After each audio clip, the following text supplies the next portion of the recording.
Untuk mendukung tutorial komputer, kalian bisa mengklik subscribe. Halo, selamat datang di tutorial komputer.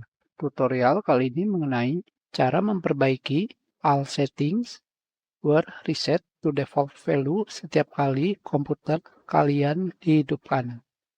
Pernahkah kalian mengalaminya? Jika pernah atau sedang mengalaminya, itu karena baterai CMOS pada motherboard komputer perlu diganti. Baterai CMOS pada motherboard komputer berbentuk bulat pipih. Motherboard komputer saya sudah dari tahun 2015, baterai CMOS-nya sudah habis. Seharusnya saya ganti di tahun 2024 kemarin. Sekarang, untuk menggantinya, kalian tinggal buka casing komputer dan temukan letak baterai CMOS pada motherboard.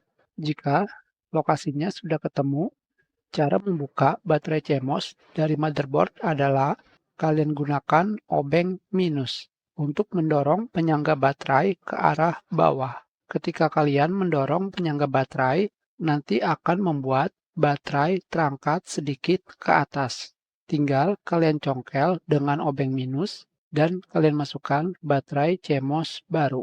Dengan cara memasukkannya dari atas penyangga baterai. Miringkan sedikit baterai ke arah atas dan tekan. Selanjutnya, kalian tekan bagian bawah baterai dekat penyangga.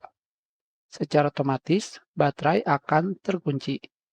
Hanya seperti itu saja. Kita sudahi. Terima kasih.